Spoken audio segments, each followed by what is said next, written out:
A very good sign that you've misunderstood the cause of a disorder is your inability to treat or prevent it.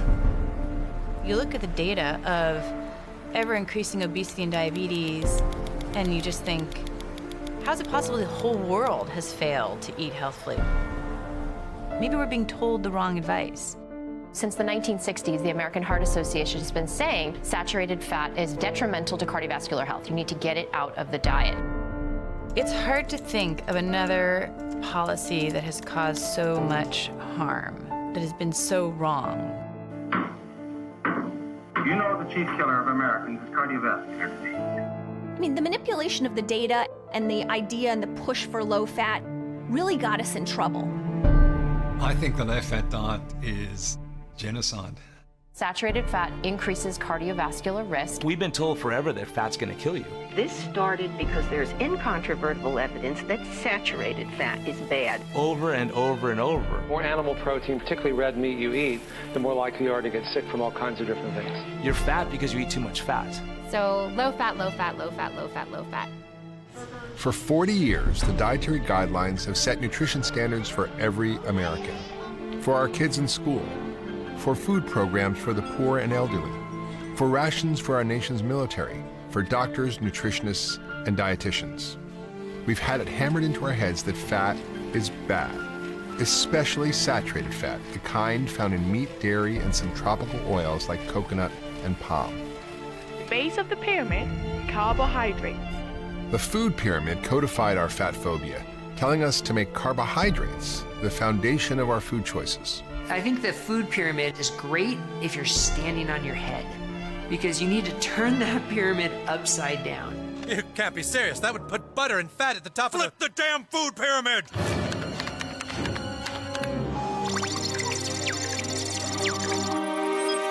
Nutrition is stabilizing. We got the whole story wrong. We were told to eat 6 to 11 servings of bread, rice, cereal, and pasta a day by the government in the food pyramid. It should be called the food tombstone.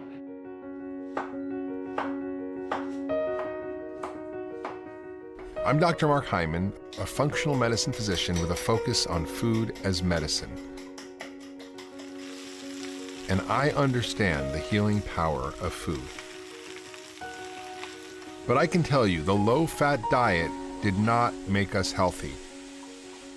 I think that a low-fat, heart-healthy diet is unproven. It was essentially a huge experiment on millions of people, and it failed miserably.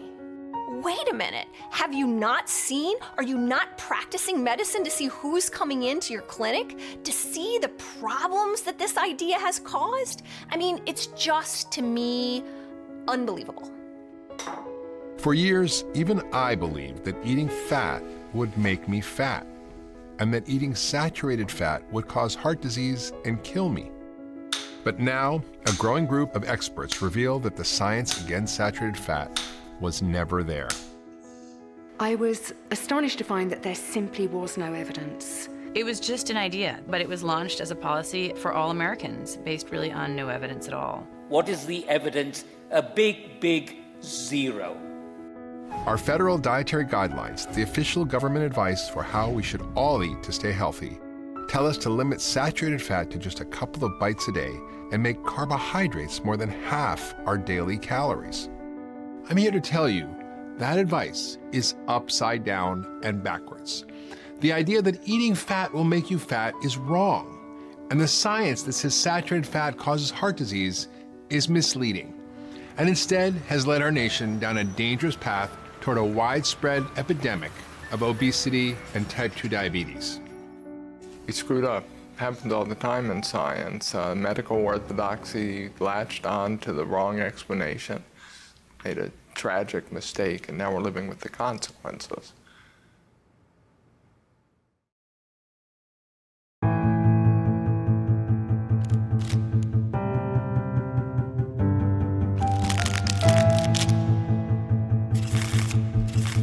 The nation got a report card on obesity today, and the country flunked. The battle against obesity has been going on for years. 1 in 3 children in this country is overweight or obese.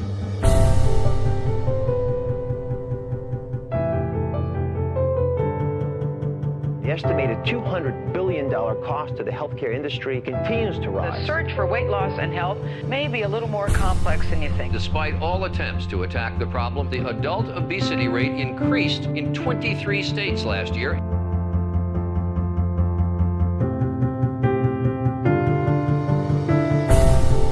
Why is it that Americans keep getting fatter in spite of government efforts ranging from calorie posting to new school lunch programs? A lot of things. What science is about is seeing whether things that make sense are really right or not. In this case, it sounded reasonable, but it happened to be wrong.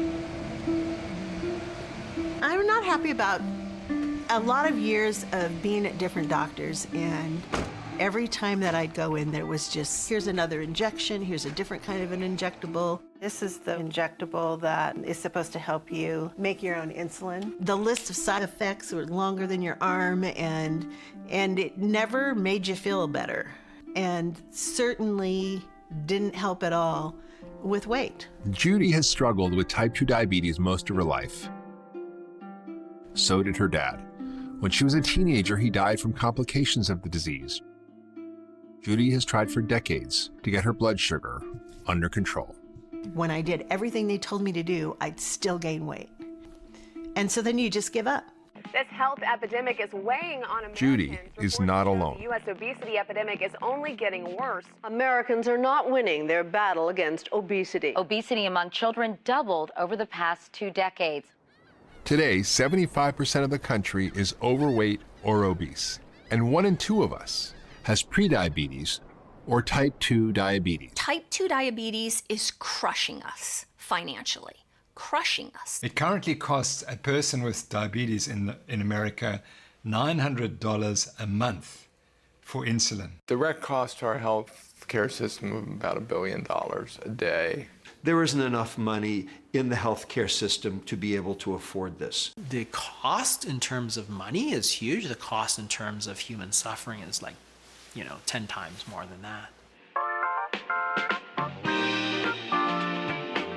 In the space of a single generation, we've gone from this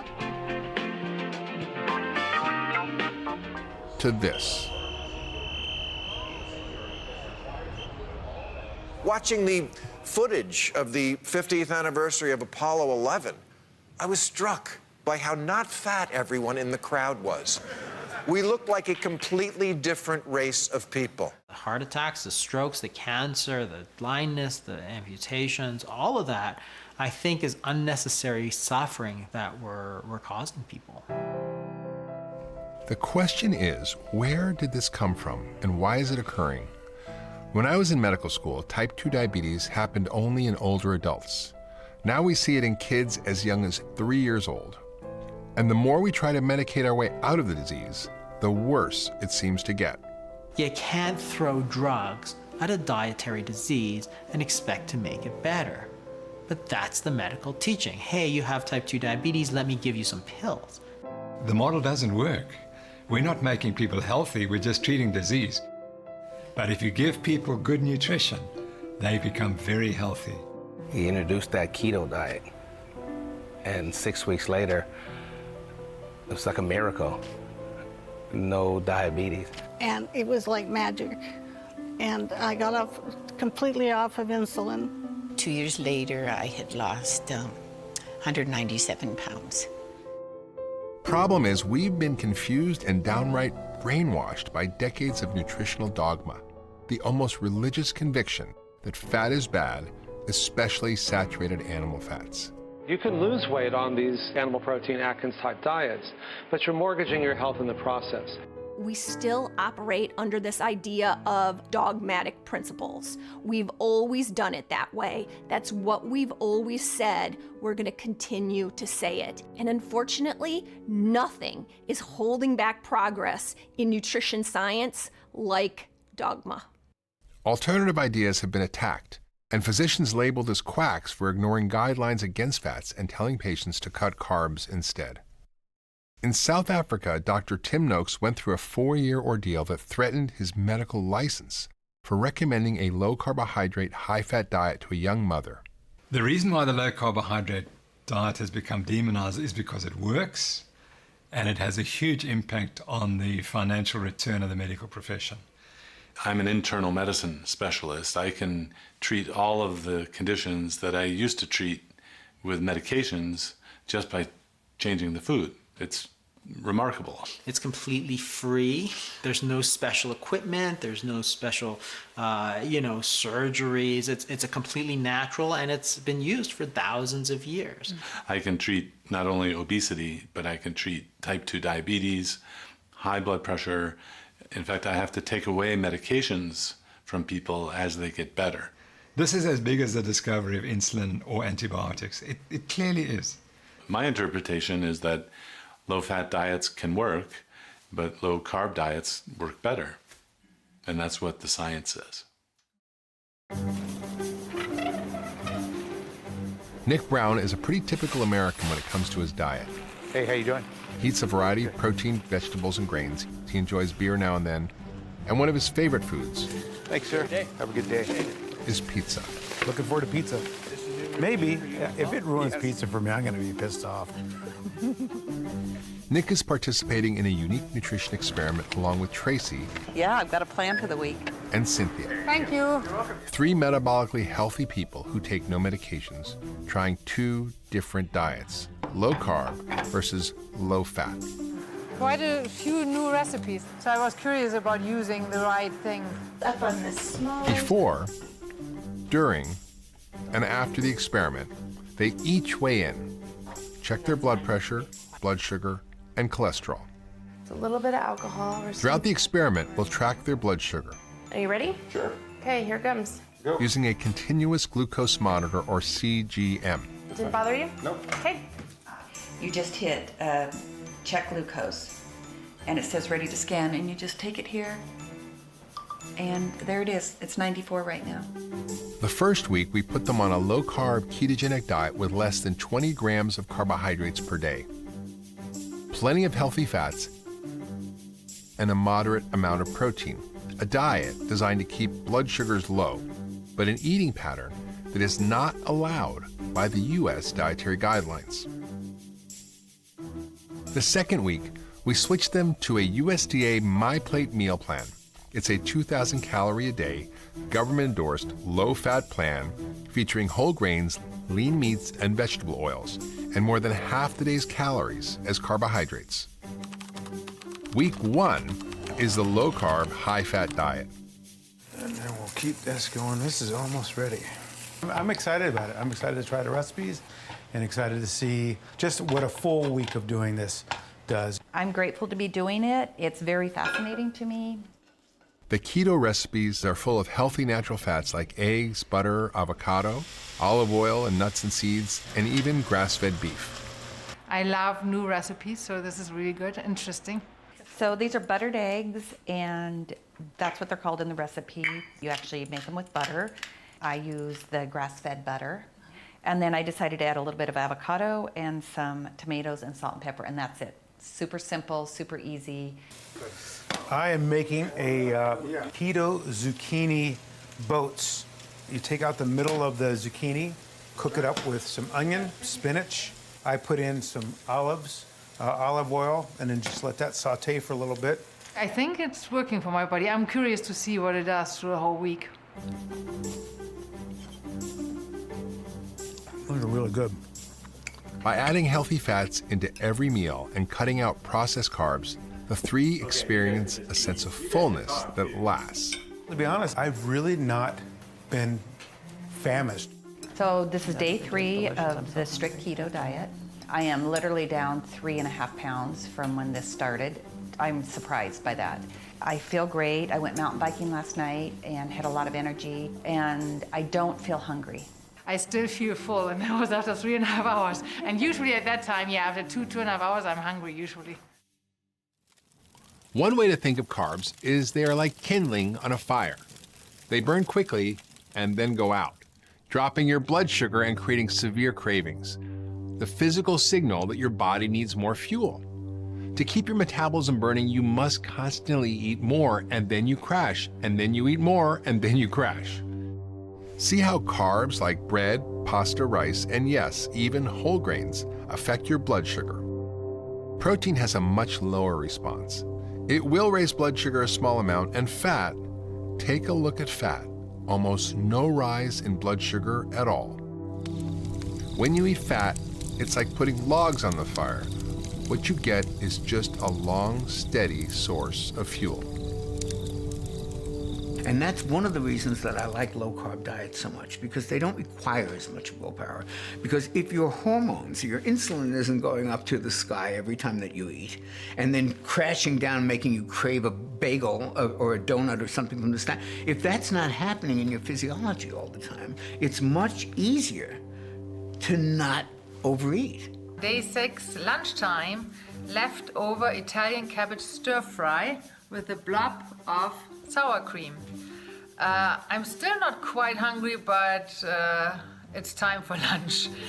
You know, what's really great about this is it's so easy to test your glucose. The sender's here, and then on my phone I go on the app that connects to it. And you just put it up, and it grabs it.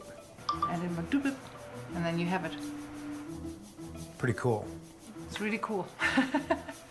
All week on the low-carb, high-fat diet, their blood sugars are virtual straight lines with no spikes or dips. It's been steady. It's been typically at the 85 to 90 range. And I just ate, and that's 83. I just tried it a few minutes ago, and it's already gone down 6 points. I kind of want to just keep it all the time because it's so interesting to see what you're doing all day. By the end of the week, all 3 participants have lost weight and feel great. How's your week go?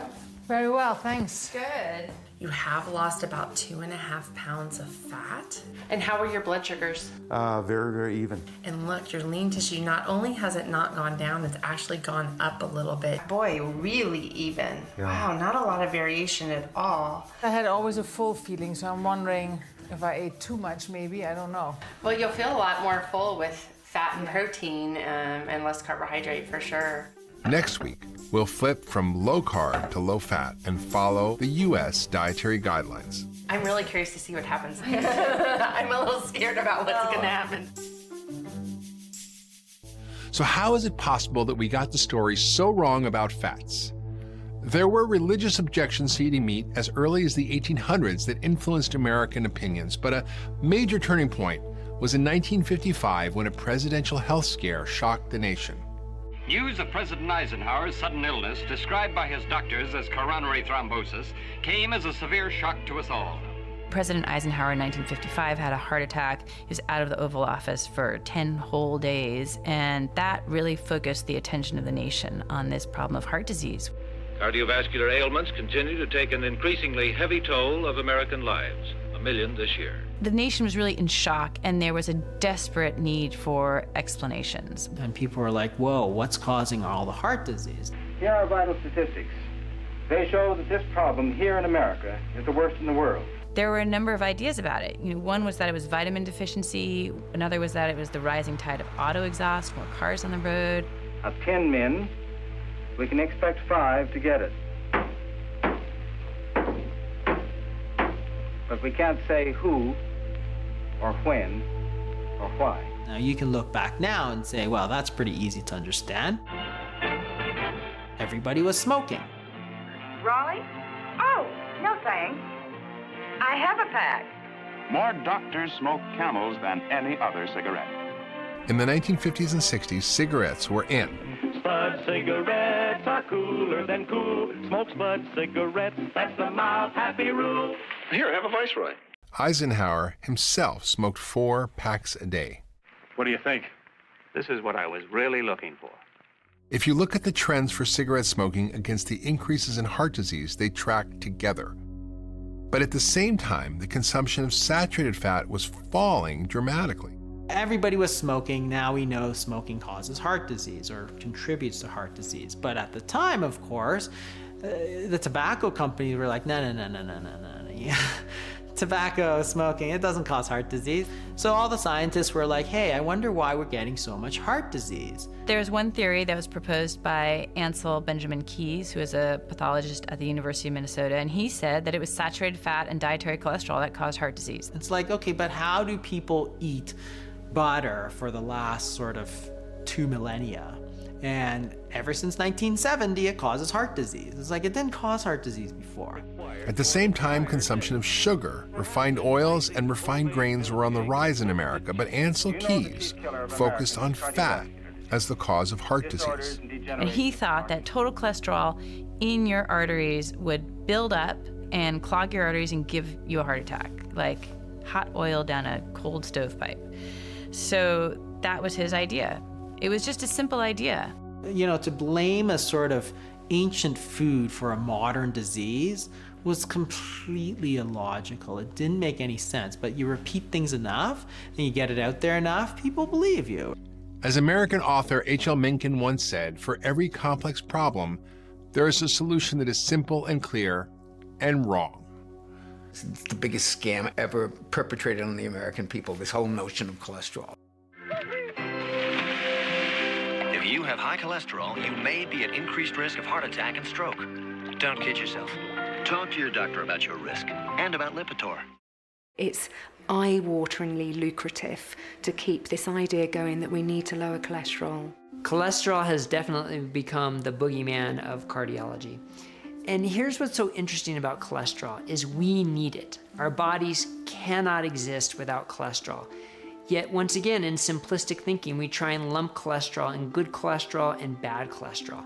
And we want to lower the bad cholesterol, the LDL, and raise the good cholesterol and HDL. That is incredibly simplistic. It turns out that raising your LDL cholesterol in diet does not translate into heart attacks and death. It just doesn't.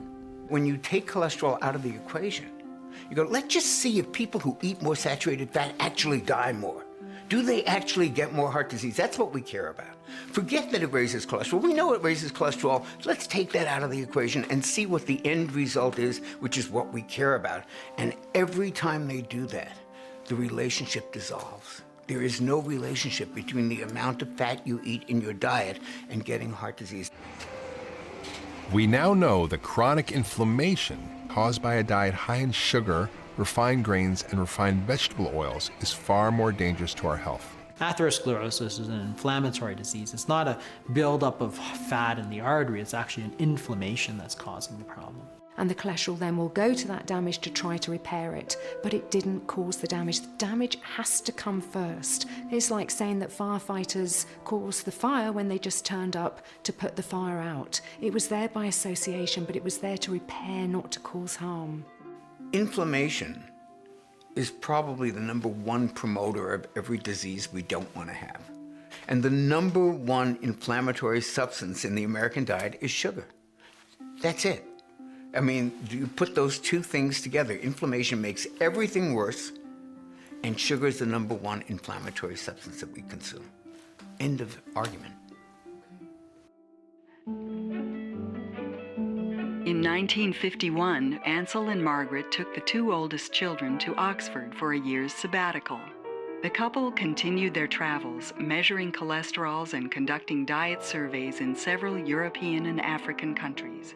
There was a study that he presented at the Mount Sinai Hospital in 1953, and it was a 6 countries graph. He specifically looked at 6 countries around the world, and on the x-axis he plotted fat intake, and on the y-axis coronary heart disease rates, and he found a straight line relationship. And he offered that as proof that there was a linear relationship between how much saturated fat people consumed and how much heart disease they had. But he chose 6 countries for that perfect correlation. And at the time, there was data available for 22 countries. And when you put in all of those countries, it just looked like a scatter plot. The trend line is nowhere near as clear cut. There was no clear relationship. No correlation between fat and heart disease. He was criticized at the time by statisticians who said, you're obviously cherry-picking your data. He knows it's a hypothesis. He knows he doesn't have the evidence, and he immediately starts recommending the country go on a low-fat diet, which is fascinating because there's no concern that you're going to do harm. There's no, the Hippocratic oath, first do no harm. Despite his critics, Keyes was determined to prove himself right. He followed up with his famous 7-country study where he traveled to the countries cherry-picked from his graph and studied eating habits and heart disease among the people there. For his 7-country study, he repeated the same mistake. I mean, he cherry-picked his countries. I think he did cherry-pick countries for the 7-country study. He knew from the 6 countries graph the countries that would be on that straight line. So he knew, for example, that Italy would be a sure thing and America would be a sure thing. They would quite nicely anchor some of the ends of the graph. But he did not go to countries like Switzerland, France, Germany, who ate a lot of saturated fats and also had very low rates of heart disease. The French were eating all kinds of saturated fat, butter, cream, and they weren't gaining weight, which was a paradox at the time, and they weren't getting heart disease. They had like half the rate of heart disease compared to Americans. And everybody said, well, what a paradox, what a paradox. There was no paradox. The dietary fat simply wasn't causing obesity and didn't cause heart disease. So he was a very respected physiologist. And it's worth mentioning, by the way, that Eisenhower followed the Ansel-Keys advice and cut out all saturated fat and all cholesterol up until the day he died in 1969 of heart disease. Just worth mentioning. Ansel-Keys' diet-heart hypothesis remains the single most influential theory in the history of nutrition science. And here's an interesting point. Over the past 50 years, taxpayers have funded several $1 billion of research trying to prove saturated fat causes heart disease. But guess what? It's never been proven. To this day, the diet-heart hypothesis remains an hypothesis. There is no evidence against saturated fat. There just isn't. Dr. Zoe Harcombe is an obesity researcher who wrote her thesis on the lack of evidence behind the dietary guidelines. My thesis was born out of trying to understand why we have an obesity epidemic. Zoe collected all the raw data from randomized controlled clinical trials conducted prior to the release of the dietary guidelines. She then reanalyzed all the results in a process called a meta-analysis. It was looking at the absolute totality of the evidence. No cherry picking whatsoever, no study left out. So there's the Rose corn oil trial, there's the Research Committee low-fat diet, there's the MRC soybean study, there's the LA Veterans Dayton study, there's Leuren Oslo study. When she examined the results to see which group suffered more deaths, there was no difference at all. There was no health benefit for the groups assigned to eat a low-fat diet. I was astonished to find that there simply was no evidence. Real food fats are not dangerous. They are not the enemy. It's too simplistic and reductionist to say saturated fat is dangerous and needs to be avoided, and the evidence does not support that. So how then, without the hard science to back it up, did the diet-heart hypothesis become the foundation of our nation's dietary guidelines? Well, it had one big thing going for it: Ansel Benjamin Keys. He had just a very outsized personality. Colleagues of his told me he could just argue anyone to the death. And he was able to get into the American Heart Association on their nutrition committee. And in 1961, the Heart Association comes out with the first advice anywhere in the world telling people to cut back on saturated fat and cholesterol in order to prevent a heart attack. Up until the 1960s, Americans consumed almost half of their daily calories as fat. We ate butter without guilt, bacon and eggs for breakfast, and roast for dinner. Exercise gyms were barely a thought, and still, we were relatively slim. Conventional wisdom until the 1960s was carbohydrates for fat.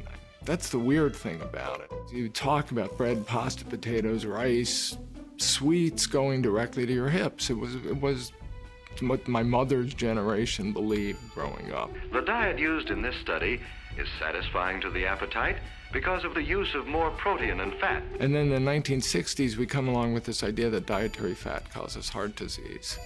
In 20 years, from the 1960s to the mid-1980s, the carbohydrate went from fattening to a heart-healthy diet food. The low-fat diet fad had taken hold, and Keys rose to prominence within the American Heart Association and at the National Institutes of Health. If you only lived in America, you'd think this controversy was pretty settled, that obviously saturated fat causes heart disease because it raises cholesterol, and we all know cholesterol clogs the arteries. But there was a alternative hypothesis going on across the pond in England. There was always this competing theory that it was sugar and not fat that might cause heart disease. And the leading proponent of that was John Yudkin, and he published about that. And I think this is an extraordinary example of how nutrition science did or did not really work in America, because rather than say, oh, this is an interesting competing theory, let's explore that. Maybe they're right, maybe we're wrong. The reaction instead was to just bully him, really bully him out of the field. And Ancel Keys literally destroyed his reputation. He went after him. He did everything but call his mother, names. I think Ancel Keys knew that this hypothesis competed with his own, and he did not want that to succeed. He wanted his hypothesis to be successful. Not surprisingly, the sugar industry also preferred to point the finger at saturated fat. Recently discovered documents reveal that in 1965, the sugar industry paid prominent Harvard researchers to do just that. And they were very specifically paid $50,000 in today's dollars to produce 2 articles that exonerated sugar and fingered saturated fat as the cause of cardiovascular disease. We know that because we have the paper trail. We have their names on the documents. This is unconscionable. The sugar industry's job was to get the nutrition community to say publicly what they believed to be true, which was dietary fat was a problem, not sugar, and they paid researchers to do that, and they were very successful at getting that message across. In 1977, a Senate Select Committee headed up by Senator George McGovern helped seal fat's fate.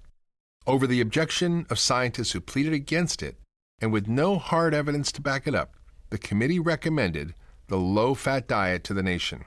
I have pleaded in my report and will plead again orally here for more research on the problem before we make announcements to the American public. Well, I would only argue that senators don't have the luxury that a research scientist does of waiting until every last shred of evidence is in. McGovern just wanted to make the statement, and he said, we haven't got time to wait for all the evidence. They recognize the science is unsettled, and then the counter-argument is, but we cannot afford to wait. And so they went without any evidence. And despite the fact that many people had warned that this is going to cause an obesity diabetes epidemic. They were warned, but they ignored it.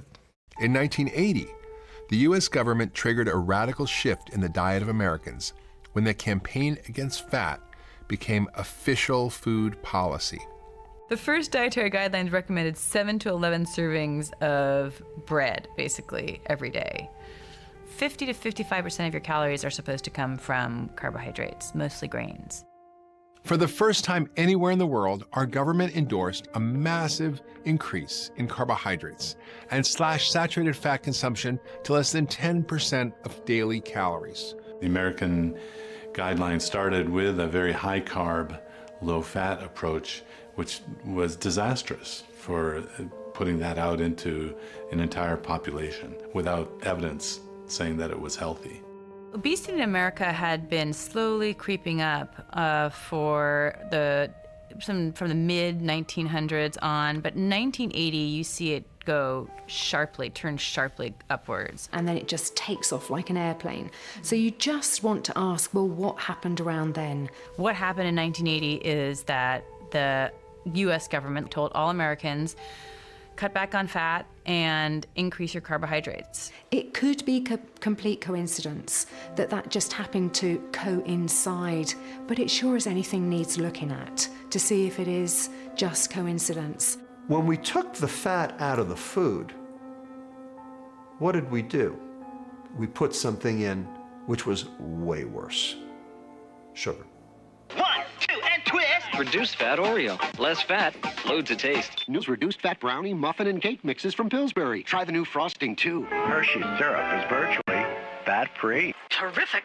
I mean, let's face it, fat tastes good. We know that. And if you're gonna remove the fat from a food, you're gonna have to replace it with something else that gives people pleasure. Because new Simple Pleasures is made with all natural Simplest instead of fat. And what did they put in? Refined carbohydrates, increased sugar, and boom, we've got an explosion of processed foods. So irresistible, people are sinking to a new low to get their hands on one. Okay. Continental yogurt is non-fat, not low-fat, non-fat. Zero fat? How'd they do that? Ultimately, sugar was a bigger problem than saturated fat ever was. The industry learned that if they took fat out the diet, they had to replace it with sugar. They then learned that sugar was addictive.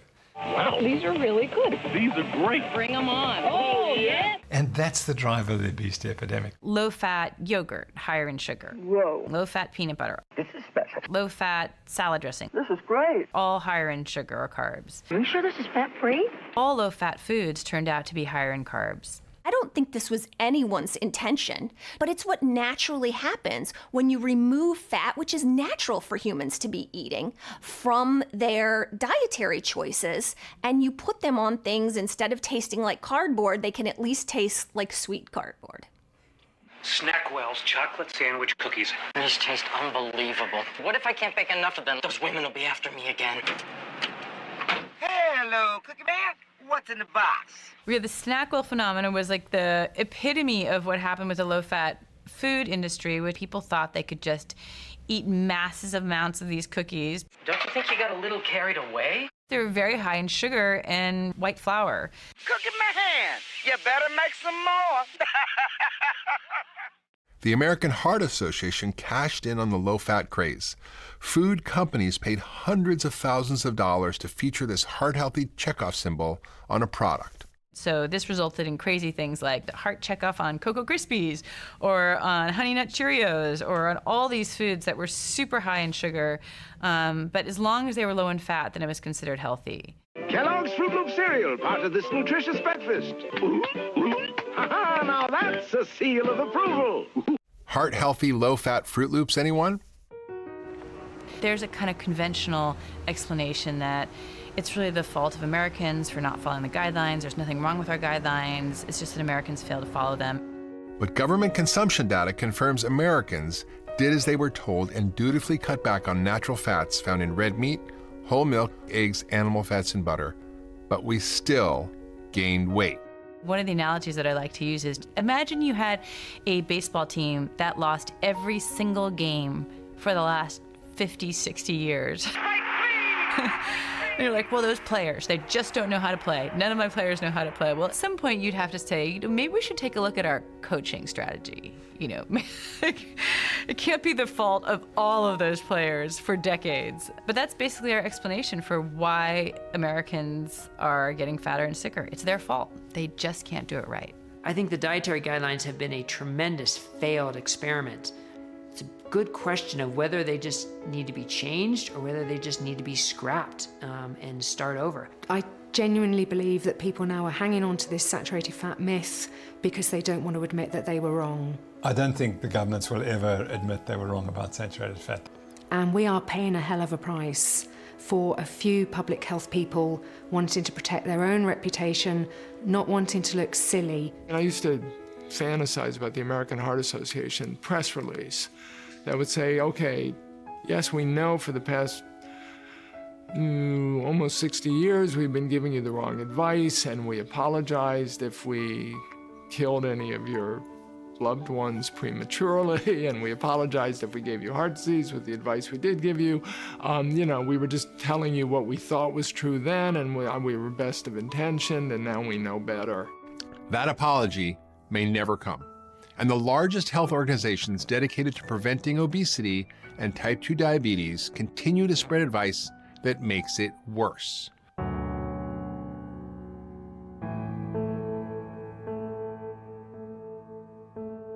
Type 2 diabetes, we were always taught, is a chronic and irreversible disease, inevitably progressive. I flatly reject that. I flatly reject it. So it is chronic, irreversible, and inevitably progressive if you take the guidelines currently in place and utilize them as your treatment plan. For years, the American Diabetes Association has promoted low-fat diets. They use this handy graphic illustration called the diabetic plate, which features limited amounts of lean meat, non-fat dairy products, and 50% or more of daily calories as carbohydrates.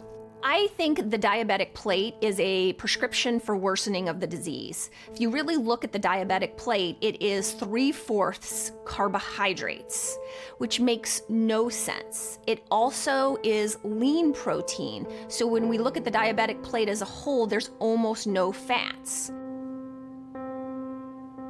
This is a way to make people sicker and fatter. This is the advice I was giving. This is the advice that doesn't work. This is the advice that prescribes more medications. This is the advice that increases insulin. But really, it's a metabolic shift when you burn fat instead of burning sugar. Alyssa Gallagher is Judy's dietitian. She was initially trained in the low-fat paradigm. When I first started exploring the low-carb approach, that's really low carb. I can use that. I helped people genuinely for the first time in my career. I'm going for real food now, so I can get rid of all of this. In the old days, I was frustrated that the advice I was giving wasn't working for people. Oh, chips and crackers. Where's that garbage can? I was taught essentially what the American Diabetes Association teaches is carbohydrates, consistent carbohydrates, more whole grain. No oatmeal. They used to tell us that was good for you. I was taught saturated fat is bad for you. Saturated fat is something to be avoided and limited at all costs. The problem is, when you remove fat from the diet, you have to eat something else instead. And that something else is often carbohydrates. At first, I didn't understand why the advice I was giving wasn't working. It's what I learned in school. I'm the nutrition expert, right? It should be working. And then eventually it started not making sense to me. Why am I telling somebody with diabetes that they must eat carbohydrates? It didn't make any sense. Carbohydrates raise blood sugar. When you have higher blood sugars, we need to give you more medication. When we give you more medication, you gain weight. When you gain weight, you need more medication. You want to eat more carbs. It became a vicious cycle. Okay, I think I'm done cleaning out my pantry. And insulin resistance is essentially a state of carbohydrate intolerance. So why, oh why, do we want to continue to recommend to people to eat them? Sarah Hallberg is a physician leading arguably the most promising trial ever conducted on type 2 diabetes. She has helped hundreds of patients safely and sustainably reverse their diabetes diagnosis, often getting off all medications by cutting carbohydrates and increasing their fat intake a lot, to as much as 70 to 80% of their daily calories. The solution to the diabetes epidemic in my clinic is exceedingly clear. Stop using medicine to treat food. Her TED Talk on this unconventional approach has nearly 5 million views. The title, Reversing Type 2 Diabetes, starts with ignoring the guidelines. Fat is central to any science-based nutrition recommendation for anyone who struggles with type 2 diabetes. Carbohydrates cause our insulin and glucose to go up, proteins much less, and with fat, there's no glucose or insulin reaction.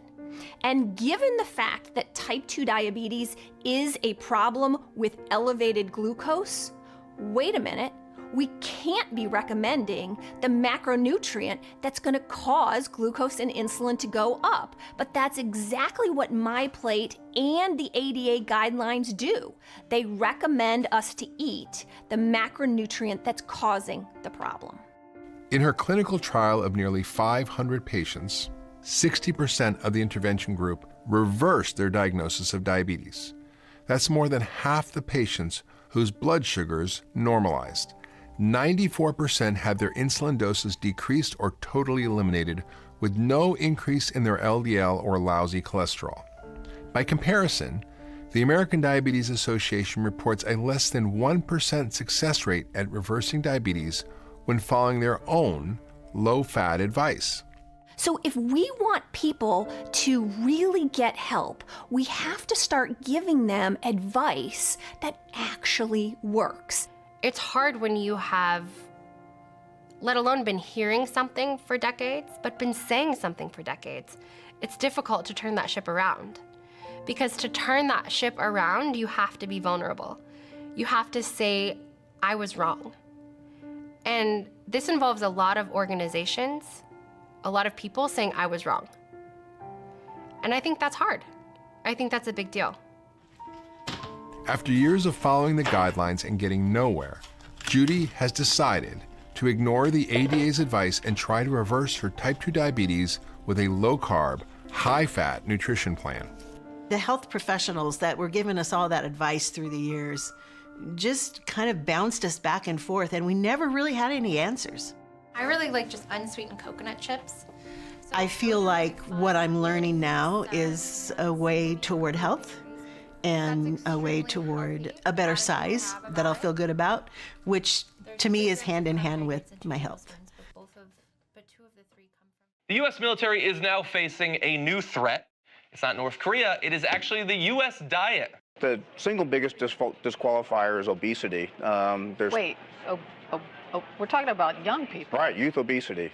25% of all potential recruits are turned away because of their weight. At this point in time, we can't field an army because they are, quote, too fat to fight. That's not my words, that's the U.S. Army's words. A few months ago, the Army missed its recruitment goals for the first time in 13 years. We've gotten to a point where we're too fat to defend ourselves.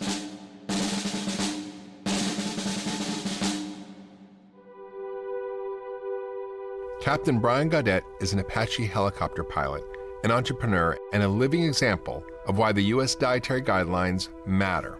Flying Apache helicopters is probably one of the most fun things on the planet, but it's also very high stakes. You need all of your faculties to stay safe. On high-stakes missions, often on the other side of the world, Brian was confined to Army food, a diet dictated by the dietary guidelines. I always had sandwiches for lunch, lots of noodle-based dishes, lots of rice-based dishes. I was running about 3 or 4 times a week, between 3 and 5 miles, but the weight was still coming on. One day I was in the cockpit and I put my head down and it felt like the world was moving, like the aircraft was moving. I looked up really quick and then I put my head down again. I felt it again. And so I kind of had to, raise my hand and say, hey, we have a problem here. Brian knew he was sick, but he didn't know why. He was grounded from flying. For the next 8 months, I went to every specialist. Do you have a brain tumor? Is it an inner ear thing? Is there a cardiac issue? Is there a neurological issue? And they said, Brian, sometimes stress does weird stuff to the body, and handed me a card for mental health. Not one medical specialist asked Brian about his nutrition. And they were just like, sorry, that's about all we can do for you. So there was a turning point where it was like, okay, well, we've got to figure this out on our own.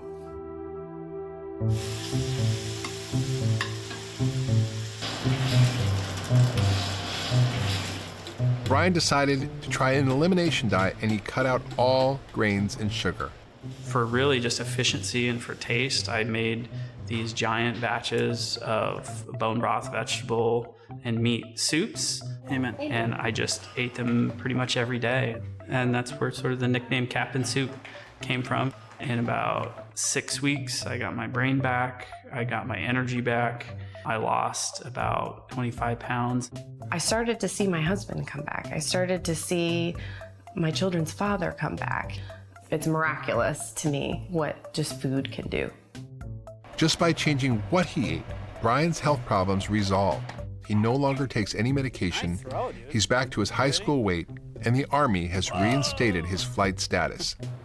And now he's sharing his recipe for health with the world. Now we make just super clean keto soups, and we ship them frozen all over the country.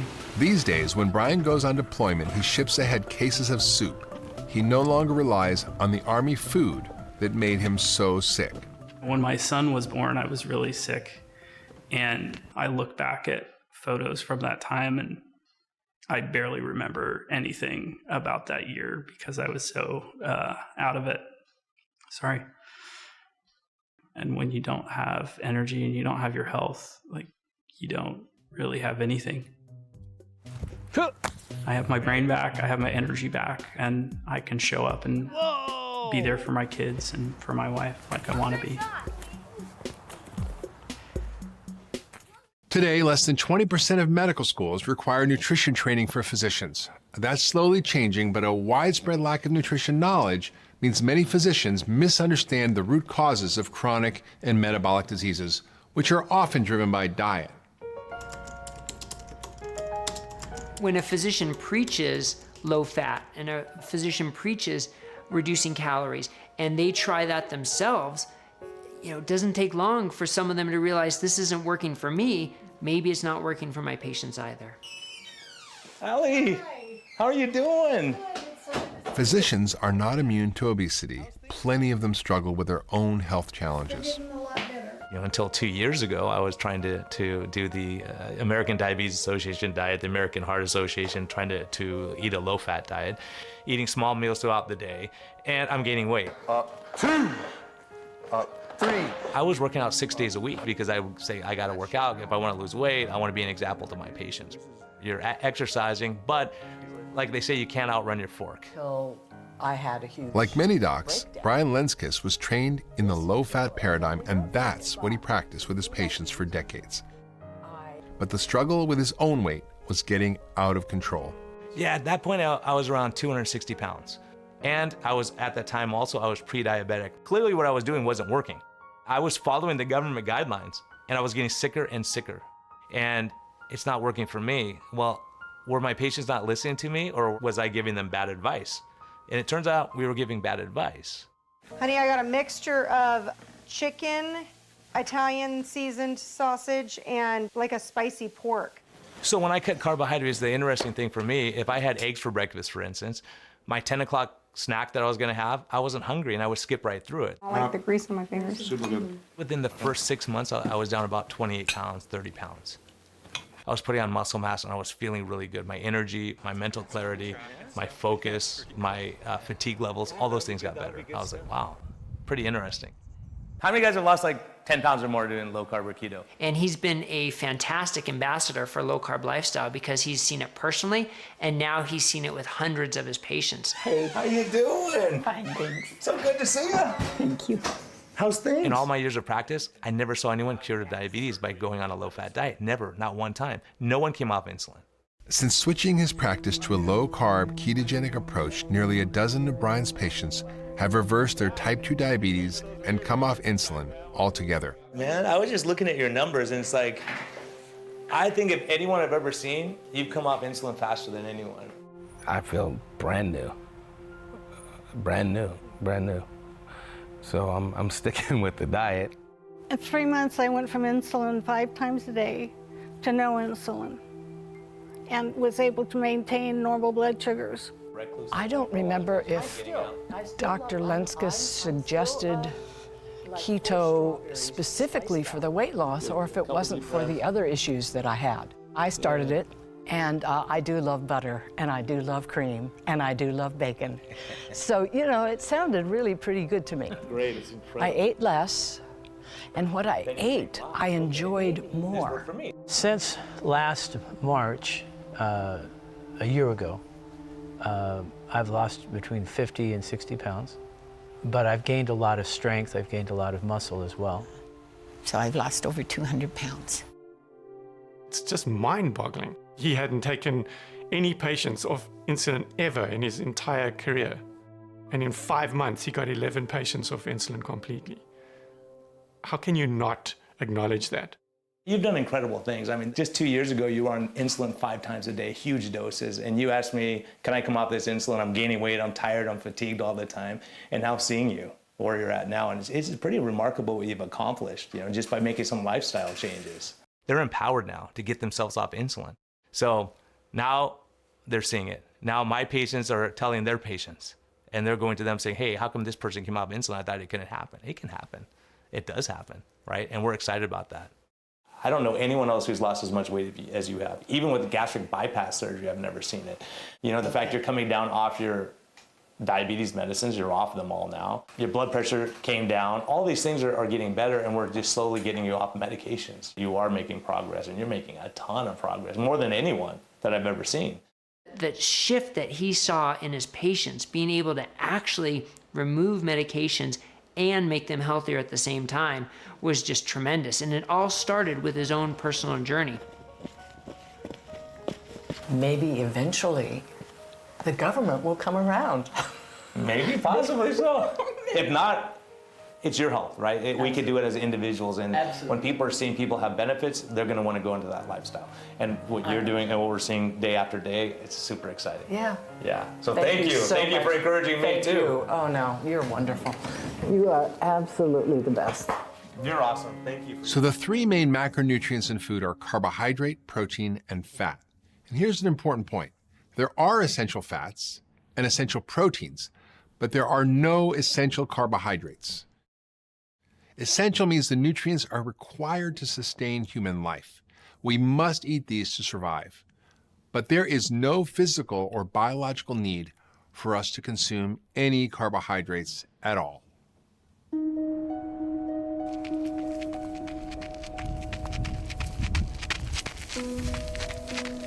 I was an ultra-distance runner.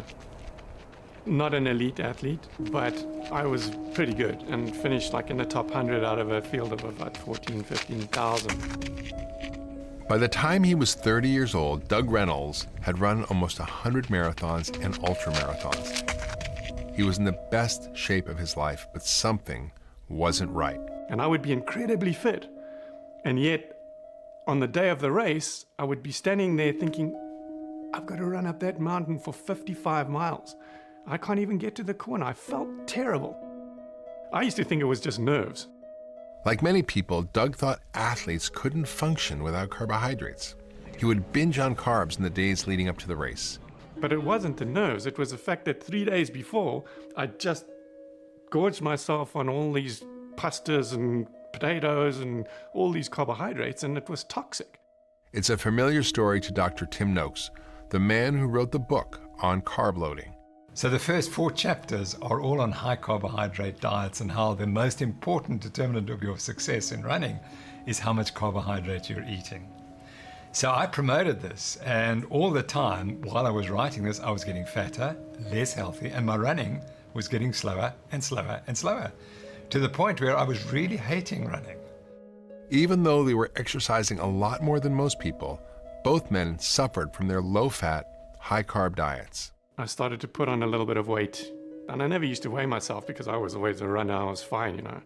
And I got on the scale, and I was like 35 pounds overweight. I thought the scale was broken. And then, much more interestingly, I discovered I had type 2 diabetes, which was predictable because my dad had died from the diabetes, and my dad took 10 years to die. And I figured I've got 10 years to sort this problem out. Both Tim and Doug decided to break with convention and try a low-carb diet. They cut carbs to less than 20 grams a day, ate moderate amounts of protein, and began eating 70 to 80% of daily calories as fat. Nutrition is actually pretty simple. Your body needs protein, and protein comes first. That's essential. But then you can choose to run your body on carbohydrates, including sugars and starches, or fats, and it's your choice. If you quit eating carbs, sugars, and starches, your body is forced to use an alternative fuel source, fat. Burning fat produces substances called ketones that provide all the energy you need to fuel your body and your brain. That's why the low-carb, high-fat diet has been given the name keto. For most of human history, there's been very little sugar or starches in the diet. In fact, if you put all of human history in 1 year, it's only in the last day that people started eating grains or bread, and it's only in the last hour that people have been eating sugar. In fact, we know that keeping people in ketosis, keeping the carbs very low, may actually be the preferred way for people to be. Eventually, I dropped right down 44 pounds and I went back to my weight that I had when I was rowing in 1972. And I'm glad to say that after 7 years, my blood glucose control is as good as it could be expected for someone of my age of 69. I'm not completely normal, but I'm 99% normal. Tim famously tore out the pages on carb loading from his Lore of Running book and promotes ketogenic diets for athletes. 2-3 weeks after I started on this keto diet, I was jumping out of bed and going for a run in the morning and enjoying it. It's just the most amazing transformation in my life. Doug started a company called Low Carb USA, dedicated to education and nutrition support. His logo, our nation's food pyramid, turned upside down. Well, yeah, I mean, the whole idea was that the reason we're in this terrible metabolic dilemma in this country is because of the food pyramid. What we are advocating is pretty much 180 degrees opposite to what the food pyramid tries to teach. We now understand that our bodies, even the bodies of elite athletes, don't need carbohydrates to survive. We can convert fat into ketones for fuel. But early nutrition scientists did not understand nutritional ketosis. Scientists simply thought that since fat has 9 calories per gram, while protein and carbs have only 4 calories per gram, we should just cut back on fat to lower our calorie consumption and lose weight. I met with people who helped with the initial guidelines, and they were well-intentioned. They reasoned that because calories lead to obesity, reduce the food that has the most calories, which is fat. We've been counting calories ever since, in every way imaginable, on food labels, in menus, online, and in apps, and lately, even on our bodies. For years, we've been told it's a simple equation. If we can just balance the number of calories we consume against the number of calories we burn, the calories in versus calories out, our weight will stay in balance. Everything on the level, right? Actually, not so right. The calories in, calories out model is fundamentally flawed because the body doesn't account for the fat that way. That's not how we gain fat. It's not a physics problem, it's a biology problem, it's a physiology problem. The alternative theory is called the carbohydrate insulin hypothesis of weight gain. Remember how carbohydrates raise blood sugar but fat doesn't? That's the key to the insulin carbohydrate hypothesis. It's really not that hard to understand. So if you take 100 calories of brownies and 100 calories of salmon, and you eat the two, all the insulin hypothesis says is that one food is going to raise insulin a lot, the other food is not. So we know that as soon as you put those foods in your mouth, the hormonal effect of those foods is completely and utterly different. So we really need to pay attention to hormones at least as much, if not more, than calories. So what raises insulin? Well, carbohydrates, number one with a bullet. It's like in real estate, location, location, location. With insulin, it's carbohydrate, carbohydrate, carbohydrate. Protein is a distant second. So protein can raise insulin as well. You know what doesn't raise it at all? Fat. Zero. Not a drop. Doesn't move the needle. So what is the irony of us telling people to eat a diet that is absent of the one macronutrient that has no effect on the fat storage hormone? It's total sheer madness. Insulin essentially acts as a lock that gets clamped down on all of our fat stores and prevents us from using our stored fat as energy. But when we restrict carbohydrates and we can therefore bring the insulin levels down, the locks come off.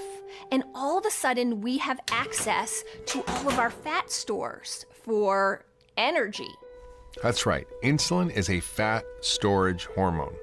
Lower insulin by cutting out sugar and carbs, and the weight comes off, or never comes on in the first place.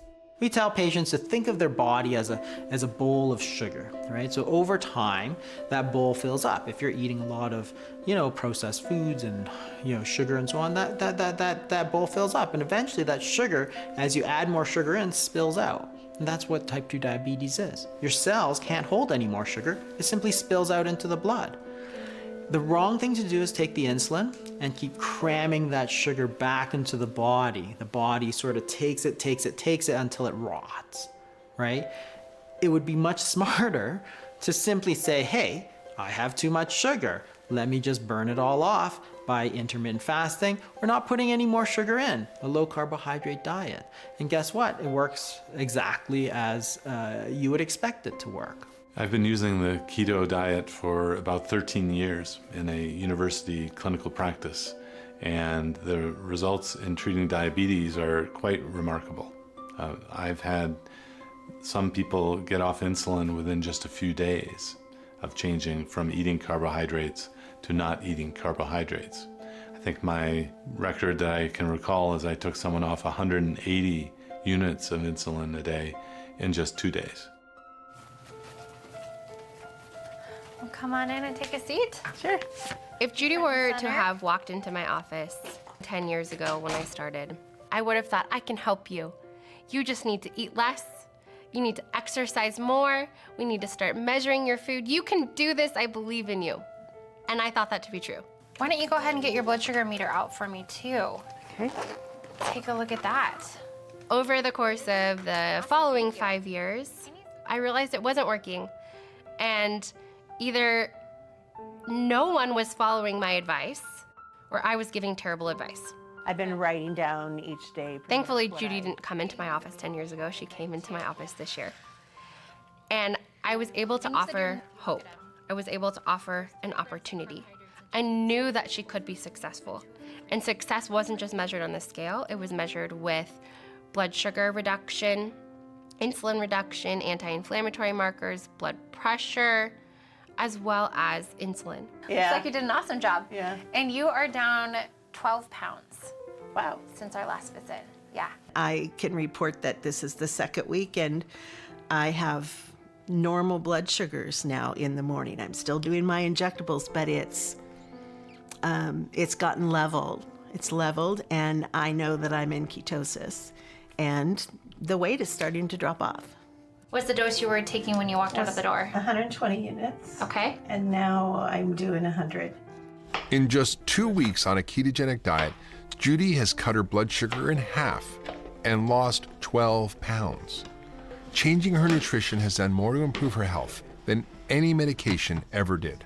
The difference is more fat, and that gives a lot more energy. It's amazing. I'm happy to come to work again, and there was really a time when I thought, I have to quit. I can't do this. This is miserable. It's hopeless. Diabetes is a hopeless disease. And I felt that way. I really, truly felt that way, and I knew that there had to be another answer. And I don't feel that way anymore. In results from more than 50 controlled clinical trials comparing high-fat and low-fat diets for weight loss, the high-fat diets won every time. The higher the fat, the higher the weight loss. That's because eating fat speeds up your metabolism and helps you burn body fat. Carbs slow down your metabolism and cause weight gain. It's week 2 of our nutrition experiment. This time, it's the low-fat diet. So today's breakfast was oatmeal with raisins and brown sugar. We're following a USDA MyPlate 2,000 calorie a day meal plan downloaded from the USDA website. Do you have a leaner ham? It calls for low-fat meats, non-fat dairy, including non-fat sugar-sweetened chocolate milk, and plenty of carbohydrates, things like lasagna, bread, and even pizza. This looks like stuff you take to a college dorm or something, right? This is what our government says we should eat. We have some shredded wheat here. And then half a cup of sliced banana. And half a cup of fat-free milk. Oh, then a toast. And 1 cup of chocolate milk, fat-free. This breakfast alone contains 150 grams of carbohydrates and 50 grams of sugar. 2 teaspoons of jelly. Instead of eating bacon and eggs in the morning, which keeps you full until like well past lunch, for example, now you're eating a couple of slices of bread and jam. And of course, by the time you metabolize it, sugar goes way up and then it goes way down. At 10:30, you're looking for a low-fat muffin. Day one of the new diet has begun, and I have to admit I'm not liking it. Hungry all day. So instead of eating sort of 3 meals a day, which is the standard since, in the 60s, 50s, 60s, 70s, now all of a sudden people are getting hungry, like ravenous at 10:30, and they're saying, oh yeah, I need to eat 6 times a day. Today I was hungry again, so I needed the snack, and I also got really tired after the meal. So not only are you eating foods that stimulate a lot of insulin, you're doing it constantly, 6 times a day versus 3 times a day. It's like, well, what's going to happen? Lunch was a ham sandwich with some mayo, some grapes, the milk, and I went off the chart. I went over 200, and it just kept going up and up and up and up and up and up and up, and then it hit over 200, 206 I think was it. Then it started coming down. That was crazy to me, and it was almost a little scary. It's a recipe for diabetes. How long is it going to be before everybody becomes diabetic? Because that's the outcome of that advice. I never even got that close to that last week, not even close. So it's going to be an interesting week, and gosh, I hope I last all week. Not kidding. Hi, this is Cynthia, 5th day on the low-fat diet. It is barely 12, but I'm hungry, so I'm digging in my lunch. I'm hungry again, so I will dig into my daily snack.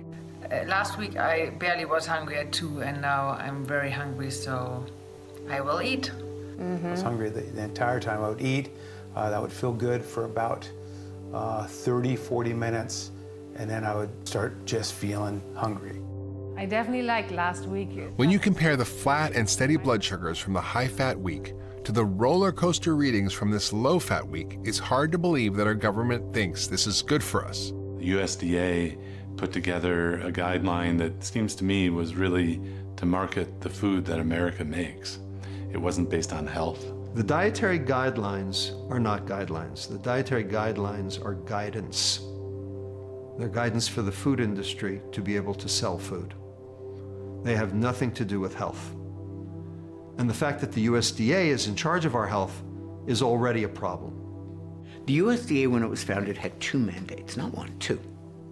Mandate number 1 was to provide information to the American public about healthy eating. Mandate number 2 was to support, encourage, and grow the American agricultural industry. Those 2 mandates are not always congruent with one another. Because if you were really being honest with the American people, you would say wheat, corn, sugar, and soy are not health foods. And if you're congruent with the other mandate of the USDA, which is to support and encourage and grow American agriculture, you ain't telling people to not eat 4 of the 5 biggest crops that are made in America. So that's the contradiction, and that's why I don't think you're going to see much change in dietary recommendations.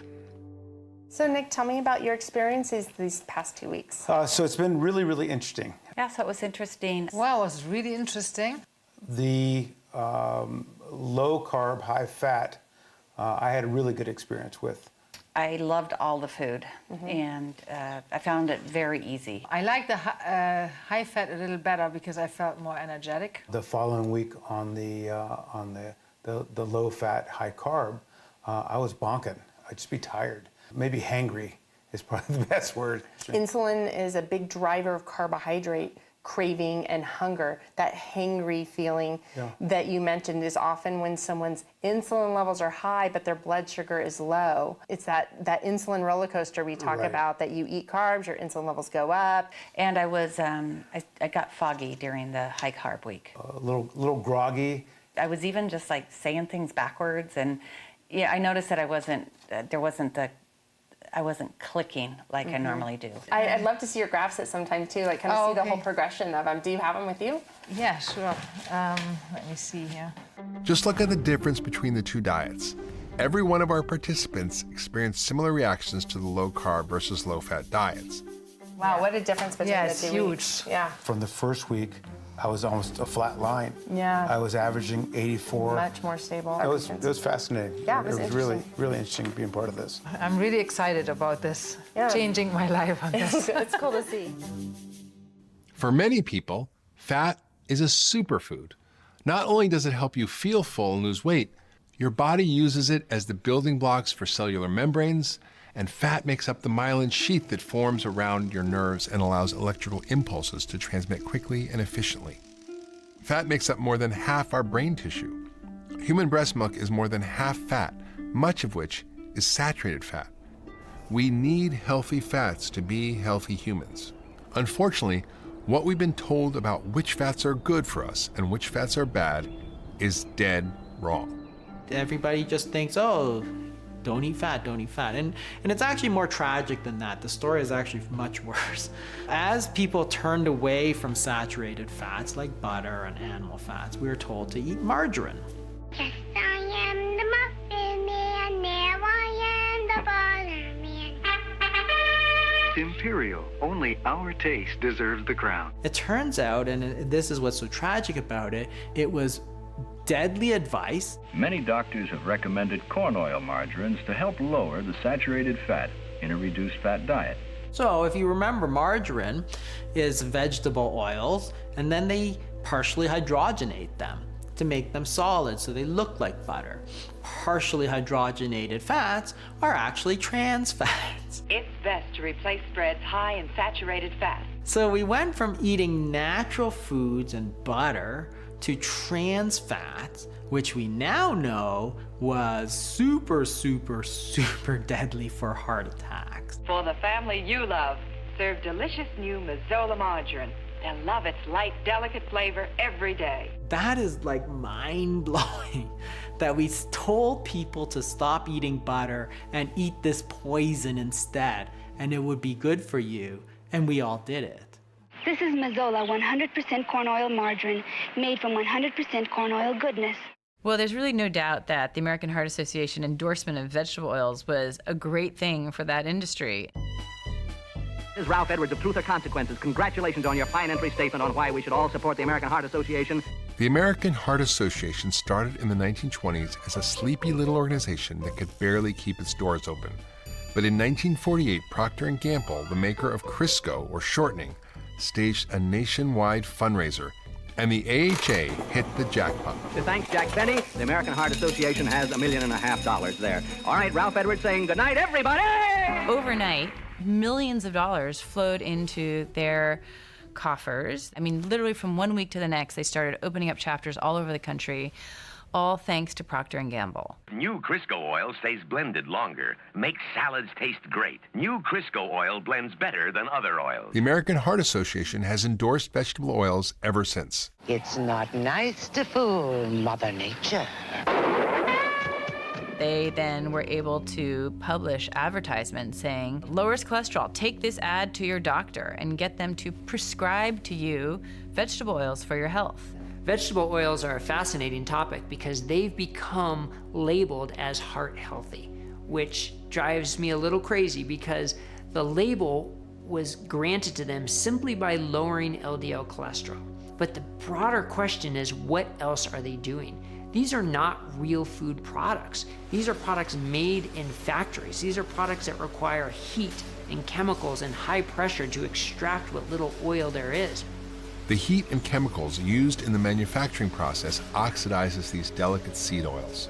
When you eat oxidized vegetable oils like soy, canola, corn, and safflower or sunflower, they create free radicals throughout your body that are highly inflammatory and known to cause heart disease and cancer. Why are we always trying to eat more antioxidants? To combat free radicals like the ones found in refined vegetable oils. And then they're used by restaurants in the most carcinogenic way possible. They heat them, reheat them, cool them off, heat them again, and use them for a week. So switching to vegetable oils or seed oils was probably a terrible idea in the first place. One researcher from the University of Minnesota went to a variety of fast food restaurants in her neighborhood and purchased French fries, and then took them back to her lab for testing. She found numerous compounds of toxic aldehydes in the fries. Aldehydes are known to cause gene mutation, alter RNA and DNA, and trigger massive inflammation in the body. Vegetable oil is highly toxic, and anyone who advises people to eat vegetable oils is also giving misinformation. I tell my clients to avoid the industrial seed oils as much as possible. Vegetable oils belong in the engines of cars, not in your food. Refined vegetable oils are one more reason you should avoid fast food and processed food. If it comes in a bottle or a box, it probably contains vegetable oils, from crackers to cookies, mayonnaise to salad dressings, baby food, and even baby formula. They're not natural, they've been shown to be pro-inflammatory, and in some studies like the Minnesota coronary experiment, the Sydney diet heart study, they've shown that yes, they lower LDL, but they actually do nothing or they worsen all-cause mortality. Minneapolis, you're so many things to me. The Minnesota Coronary Survey, which took place in the 1960s, was the biggest ever test of Ansel Keys' hypothesis. The Minnesota coronary experiment is a fascinating study, both from a science standpoint and sort of a detective standpoint.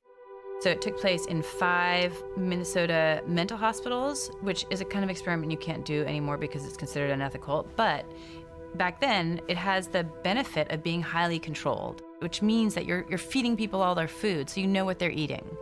And they can't get outside food, so they can't cheat. In the diet, they replaced saturated fat with polyunsaturated fat in the intervention. And then the diet was similar in all the other nutrients that they deemed to be important. And what they found was that with the intervention, cholesterol levels went down, which is what you would expect, but mortality actually trended up. Turned out the people who were on the cholesterol-lowering diet had more heart disease and more deaths than the people eating the controlled diet, which is the exact opposite of what they wanted. So it did not support the diet heart hypothesis. But they never published the results. If you do a very long study, going into that study thinking that you know what the end in mind is going to be, and then it isn't the end in mind, I can understand that you don't want to publish the results, but it is scientific fraud. Yeah, that is totally unacceptable to not publish your data like that. It wasn't published until decades later that a relative of the author went digging for the results. And this is the detective part that's kind of crazy, that he had to go looking through the basements to find these data and re-crunch the data and reanalyze it and then bring it out to publish it to say, hey, look, this diet higher in omega-6 oils lowered LDL, but it increased cardiovascular risk and it increased mortality. When you are making recommendations that are not evidence-based and evidence comes out that's contrary to those recommendations, wait a minute, that's a problem, right? And so what has been the standard approach to dealing with that situation, which has come up a number of times? Bury the new evidence. And that's exactly what's happened. And the Minnesota coronary study is a perfect example of this. The Heart Foundations didn't come and say, sorry, we're wrong. They just ignored it as if it didn't happen, and they continue to promote vegetable oils and polyunsaturated fats. If that had been published, almost certainly what we eat today would be different. And this is a reason for everyone to be outraged beyond concern.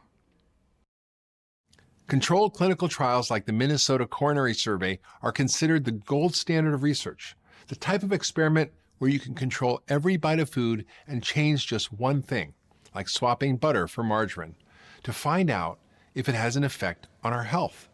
But trials like these are expensive, and some even considered unethical. Cheaper observational trials are far more common. How many times do you have oatmeal in the last year? I have no clue. Oh my gosh. Observational trials often rely on food frequency questionnaires that rely on people's memories, and people's memories aren't that great. How many times have you had orange juice in the last year? I wouldn't know a number. Last year? I'm gonna say, if I was to put a number on it, upwards of 20. In the last year, 20 times? Oh, yeah. Yes. Okay. So you think you've had it only about 2 times a month? Oh, darn. Yeah, you're right. I have no idea how many ounces. Well, if I had to break it up and out, Probably about the same as you. Whatever yeah. I don't know how many ounces. See what I mean? Observational trials generate unreliable data and are the reason why nutrition recommendations constantly flip and flop. Setting nutritional food policy based on unreliable data is largely what got us into this big, fat mess. How hard do you think it is to remember what you ate? Impossible. Unless you have some ridiculous ability to remember everything, which nobody does. Nobody remembers things accurately.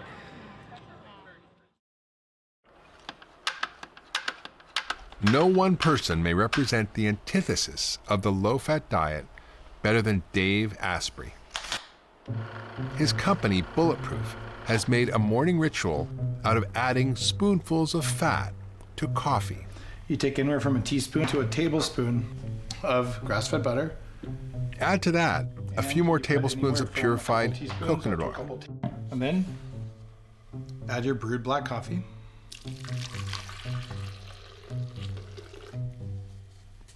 And you blend it.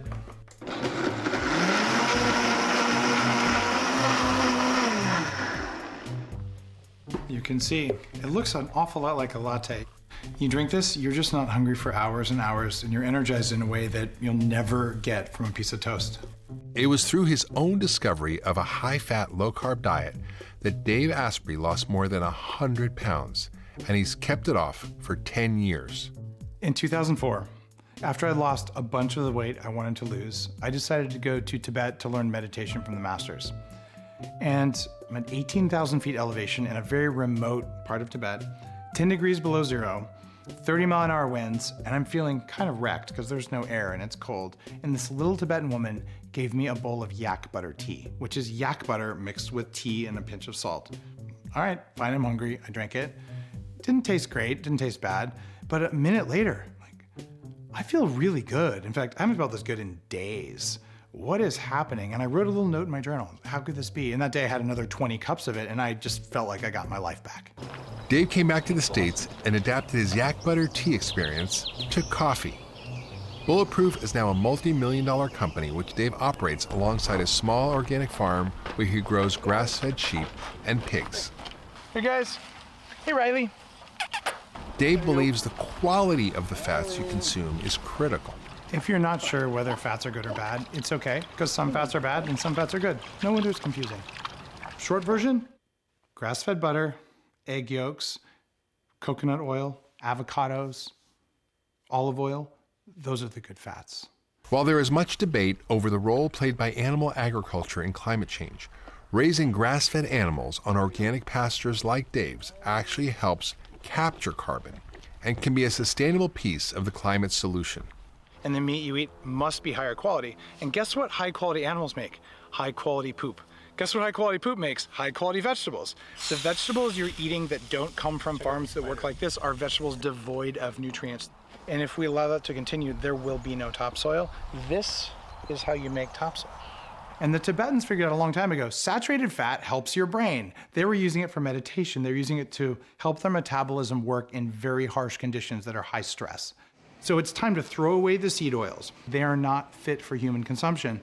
If you're eating bad fats, it's going to kill you. And this is where the American Heart Association and the American Diabetes Association just got it wrong. They told you to eat bad fats because of industrial interests. And it's time that we change that. The science is very, very clear. Yeah. So how much weight have you lost total? I'm 30 pounds. That's great. Yeah, and my goal was 50, so I think it's very doable. And you're down another 5 pounds. I am? Yeah.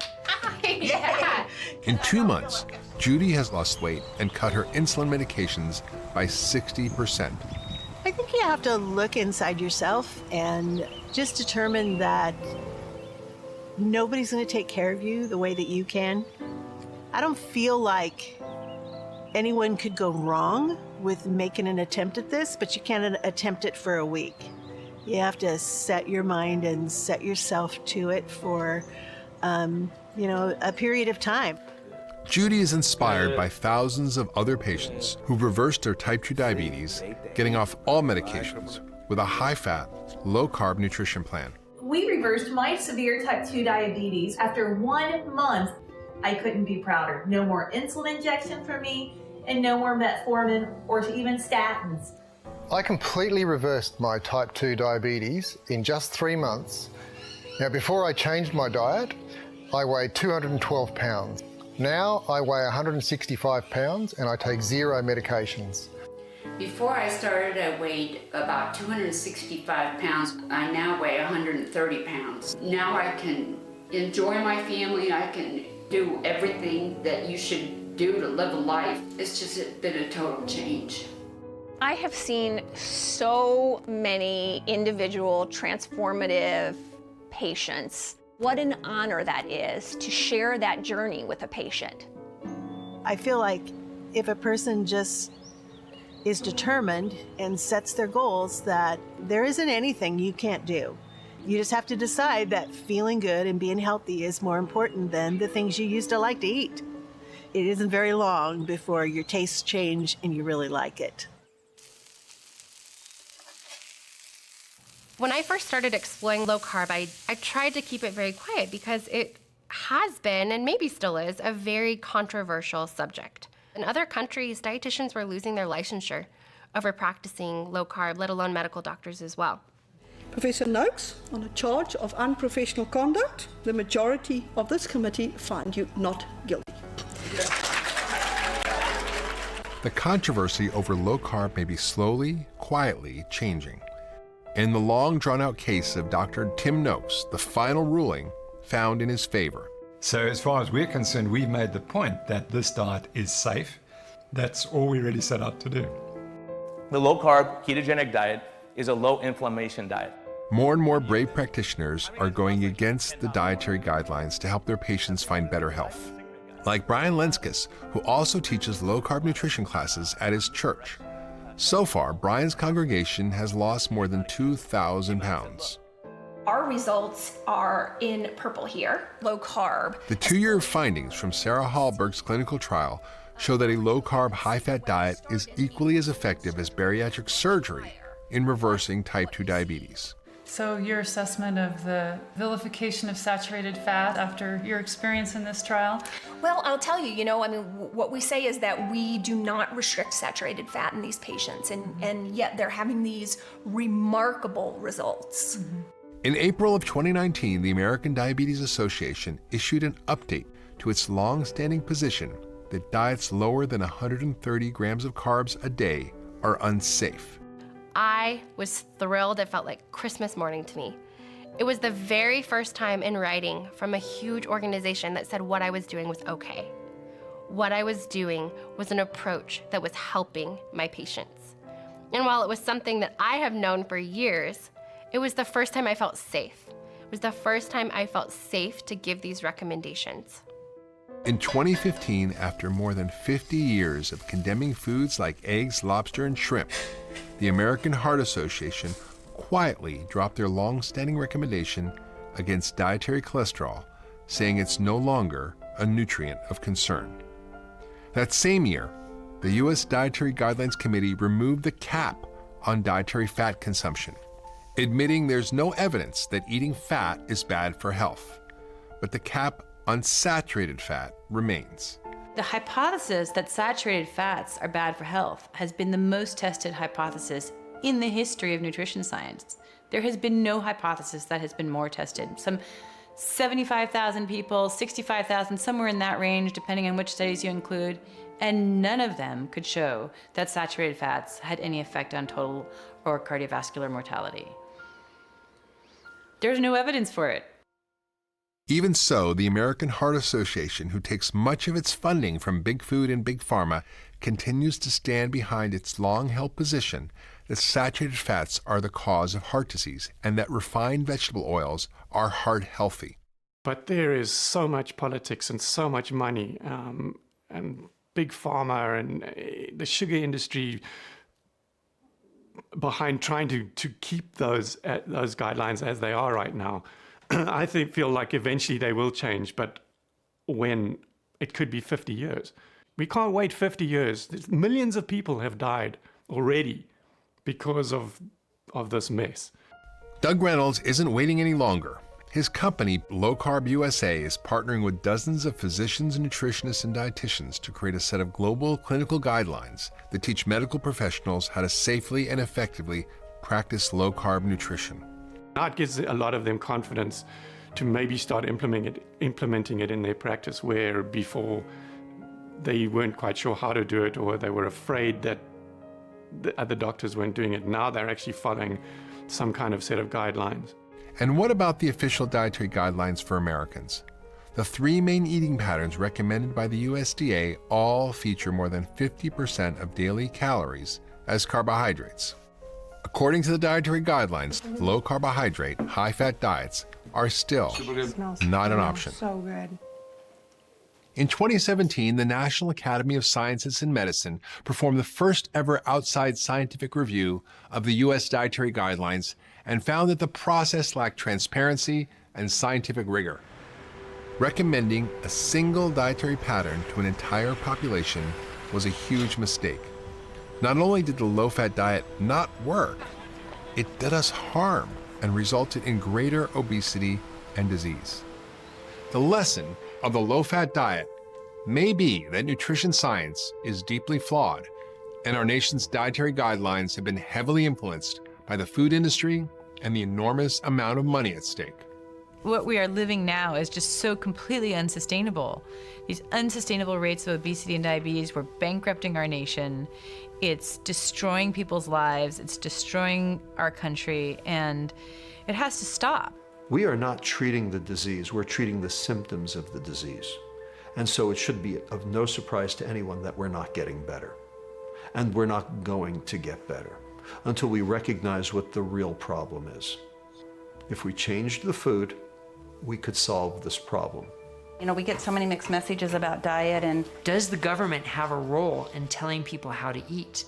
we kind of have to find what really works for us, but we still need to know the truth. Fascinating question that has a lot of different opinions. And certainly the past 30, 40 years of experience would say, no, they probably shouldn't be in that role. The people at the top are not going to change. So we have to get this going as a bottom-up revolution and get more and more people on board until they're shamed into changing their guidelines because the swell of the population is just ignoring them. The change is coming from the people because they've changed. They are forcing the doctors to change. If we can change the medical profession, I think we'll do something. If you're pre-diabetic or type 2 diabetic, there is a way out. A path forward to health and vitality, to fewer drugs and more energy. You can get your life back, and all you have to do is eat real food. If somebody has type 2 diabetes, they can go online right now, they can watch your movie, they can read up on something, they can buy a book, and start reversing their disease today. What I see on a day-to-day basis with my individual patients, as well as my own family and my own friends, I think it's missed in some of this research. And what that is freedom. It's freedom from being hangry, right? It's freedom from cravings. It's freedom from headaches. It's freedom from reactive hypoglycemia. It's freedom from mood swings. It's better quality of sleep. It's better quality of life.